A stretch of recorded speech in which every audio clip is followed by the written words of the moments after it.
Yeah, I'm actually really curious there. Like, you told me about it, but like, I want to hear more details. Oh, you took your bow? Yeah, we took the recurve. Yeah, we got to hear about this. Very interesting story. Oh, yeah. That's why this is okay. Yeah. Frustrating. Yeah. That's why I nerded out on this, because there was something that happened, and him and I both looked at each other like, "What the fuck?" It was funny. Did you get a chronograph? Or is this just like your equation advertised? Well, Averaged. After the intro. Averaged. Yeah. Okay. Averaged. All right, everybody, welcome back to Field to Food. This is going to be a very nerdy episode, so I hope you guys are interested in bow numbers and kinetic energy of arrows, specifically with recurve. And thank you guys for tuning in. I'm going to give you guys a quick little tidbit of what's going to happen here on the channel soon. August 21st is going to be the release date of Field to Food Season 5, and I think there's a teaser in there that we haven't released yet. So let's toss you guys on episode 3. Episode 3, I went scouting on public land and found a banger pile of bucks, and then I had to decide where to hunt, and that decision in episode 4 and 5 wound up getting real interesting. But I think the thing that we should talk about right now is the organization that we're going to promote in this episode, and I'll let Nick take away because he's one of our 2 veterans here on the podcast. So Nick, go for it, buddy. So we're going to talk about Disabled Veterans Outdoors today. So my stepmom, this sounds weird, but my stepmom's new husband, he is a Marine veteran, and he started this group, or started attending with this group a couple years ago. He's tried to get me to go out a few times, but it is a nonprofit organization where they actually take veterans out. If you have a disability rating, you can get a hold of them, and what they do is they'll take you out on hunts, guided. They'll supply equipment, they'll supply food, board, and they also do like field dressing and prepping and all that stuff for the animals that you harvest. They'll do all that, and it's for free. He's gone out quite a few times. He's got a few deer with them. He's went out on a few turkey hunts, and he's also gone out on fishing charters. Heck yeah. Where he's actually went out walleye fishing. Yeah. But yeah, it's all paid for. Like I said, it's a nonprofit. I'm probably going to try to take advantage of it here soon because he's asked me multiple times to go out. Absolutely. But and what a good guy to know. Yeah. All right. Well, thanks for bringing that to the podcast, and the information is going to be in the bio below. All right, so we're gonna thank you. We're gonna roll into this real quick. There was that was a good intro. He was so nervous for it. He was off camera. He's a little nervous. Off camera, he was just nervous. stress. All right, so I had hair before this episode. so let's dive into the topic here. There was a pig hunt that Kyle and I went on, and when we say hunt, It wasn't. it It wasn't a hunt at all, dude. Stretch. yeah, okay. So We call it a meat grab. it is 100% a meat grab. We Preserve hunt. It wasn't anything like we didn't go out for days. We went out for hours. Yeah. Left with 5 pigs. And Not a hunt. Josh, the guy is great. We'll actually provide the link for that hunt below if you guys are interested. Josh is a great guy. He can, from what he said, pretty much get anything that you want in that pen. So, Josh, thank you for the experience. And keep you in stitches the entire time. This guy is a fucking... He is a this guy buddy. is fantastic. So the information's below for that as well. If you guys are interested, it's in West Virginia, and he is like you said, a riot. He's a trip. Yeah. All right. So, Kyle, what happened? Well, Wait. yeah, cut that one out, Dane. that one's dead in there. I can't. Thanks for that. So, on our pig hunt, we took the recurves. Which is our first recurve hunt ever. And the reason why we did this was for a learning experience to not only test ourselves, Test the setup. and the equipment. Yeah. Big thing for me was I wanted to see if my arrow build, which me and you looking at this chart, we're not far off. Yes, and the charts that we're looking at right now, I will toss up on the screen here soon once we dive into this information a little bit more. So before I get started, my arrow 530 grains at 30 inches. Yours is 561 at 31. Yeah. 50 different on the spine, but different manufacturers, so who really knows at that point. Yeah. The only really big difference was the broadhead choice. Yeah. You had an iron will 2-blade. With the bleeders, yeah. Mm-hmm. I had this big, wicked, nasty 4-blade fixed head on the front. And this will all come back into play later. But pigs are coming in, and they're close. They were close. Very close. Every bit of, 10? Yeah, I'd say 10 for you, probably 13, 14 for me. Right. I'm up first. Pig comes in and turns broadside. I pull back, and as I'm going to anchor, he starts to walk away. So I'm like, okay, quartering shot. 10 yards, 530 grain arrow with an 1.25 inch fixed blade on it. This arrow smacks the side of the pig, goes in about an inch, and just bounces back out. This pig runs off. I heard them. Their hide's tough. But he Literally bounced off. domes it with a 223. I'm like, all right, we got that one. Dane's up next. Yeah, the pig that this one was with, I think they were girlfriend, boyfriend. I don't know what you were thinking at this point in time. I thought that was funny as fuck, is what I thought. I was confused as shit. But then I got nervous. I was like, well, shit, maybe this isn't enough. And then I got nervous for you, thinking this is about to happen again. But then And Dane's like, nah, I'm Jane, Jane.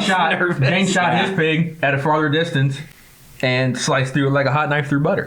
Zip straight through it. And the only thing surprised. I could, after you made the chart, this kind of solidified the fact we talked about on the way home, is your broadhead, it's really, It's a single bevel. it's a single bevel 2-blade, Yeah. but the angle of the blades is super swept, when mine was more flat. So I think it was What was it? Like a muzzy? Is tooth of the arrow. Tooth of the arrow. Okay. 4-blade, solid head. And I just so think... like an old G5 Montec or something like that design Yes, style. but the angle of the It's blades very, was more flat, very wide. drastic, Very wide. I think that was my downfall, was trying to cut too much too quick, and I did smack the very last rib in the process as well.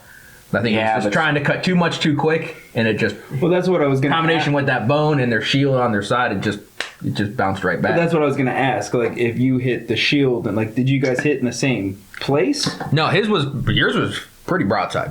Mine was very, very broadside. My shot was back a little bit, but it was still That pig was dead on its feet though, and then still in the ribs, and so was yours.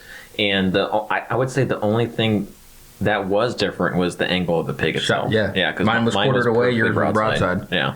but then doesn't help yours. I would have liked to see how far that pig ran, but then our buddy Julio let it take 2 steps and he freaking dumped it with a 350 Legend. All right. It's a hilarious video. So you have both those, right? I do. So he showed me. We will toss those. We will toss those videos up here at the end of the podcast for you guys because they are entertaining and they are informational. And one of the reasons why we And you got a video of You gotta watch. you that. shooting him with the arrow, and then he gets finished off. Oh, he got smoked. Well, Brooke, but like Brooke was filming it, so she sees the shot, and you hear like the doink, and the arrow does the whole thing, and me and Dane are kind of looking And at then each other. kaboom! But as soon as the kaboom happens, she like freaks out, so it's like Yeah. like dives away. It's like the Yeah, I haven't seen these yet, so I'm curious to see them. The one that he showed me at work, like he's like, "Oh, you got to see this," and I saw the shot, and it was like, and it took 2 steps.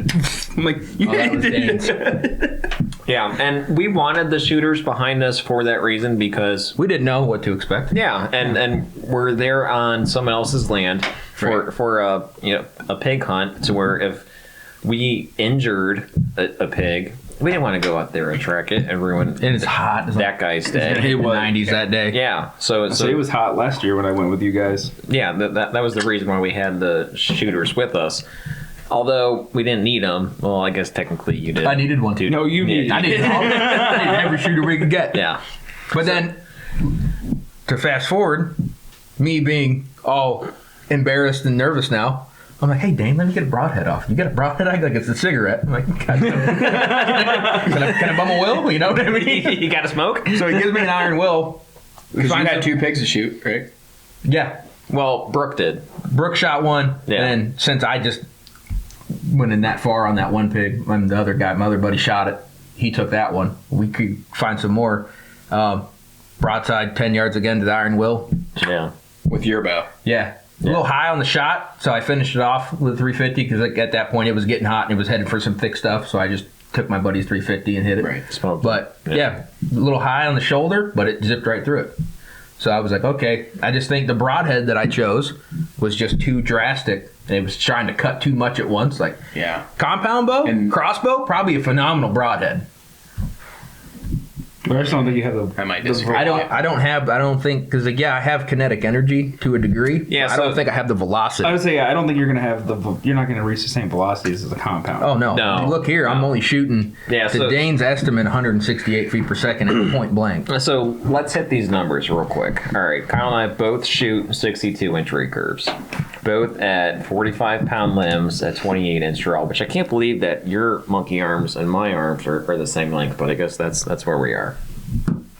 My arrow is 561. FOC, I think it was 17%. I don't know what your FOC was. I don't think we talked about that. 19. I think I figured it out. I have a question for the class. What's that? What's FOC? Forward of center. Yeah. Thank you. Okay. Yeah. It's the Glad we touched that point real quick there. Did you know what that meant? Just because I've dove into I was this. really hoping you would we've back talked me on about that. If you don't know what FOC is, 17 and 19, that's pretty high FOC. Yeah. Like most guys shoot for like 10. It basically means you want most of your weight at the front of your arrow, like at your broadhead, so Yeah. that you could just punch through something. So for everybody, I'm shooting Easton 6.5s. They're 8.2 grains per inch in the 400 spine. I have a 100 grain brass insert. With 8.2 grains? Yeah. I feel like that's super light. That is But light. then, Super light. That is Dude, light. mine on my compound are 10.5 grains. what spine? 350. Yeah, I'm shooting a 400 though. Why? 45 Shooting a heavy pounds. arrow. But I'm shooting a 100 grain brass insert with a 150 grain broadhead on the front to get that FOC Yeah. that I want. I feel like if you What are your grains per inch on your arrow? on the recurve, Yeah, I think it was 10-1. 10-1. Yeah. don't you Maybe want mine a higher spine and a heavier arrow if you're shooting a heavier overall grain? Well, So- if I take a heavier spine and keep my same setup, my FOC will decrease. I have to put more weight up front to get that higher FOC. Apparently you need it. You ain't lying, brother. He said, "Motherfucker, I'll call you out right now." Oh, you bouncing off raccoons this fall, that thing. All right, so yeah, we have that covered. Both are carbon arrows. Kyle shoots a tab where I shoot a glove, and the tab is actually faster. I didn't know that until I did this research. Both fixed blades. Estimated feet per second. For myself, it is 158 feet per second off the bow. For Kyle, it's 168. And at kinetic energy 0 yards for myself is 31 foot-pounds, and then Kyle is 33.1. So actually having his arrow setup is a little bit bigger of a punch. So despite the information that's there, and I ran the numbers, I ran them twice. I just wanted to make sure. Kyle does in fact, per paper, have a better setup. The only thing that was different was the broadhead. Pretty much. Yeah.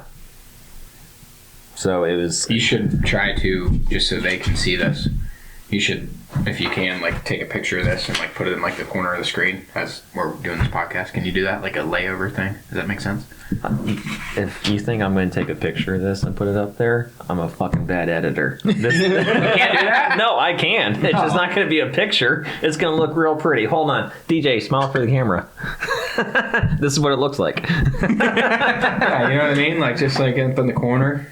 Because like I would zone out at you reading, all right, I'm 33 foot-pounds. I would want to see this. Oh, Does that make sense? Yeah, that's going to be up there, and I cannot wait to make your head so big and so obnoxious for this episode. Just a thought. Put an arrow bouncing off of it.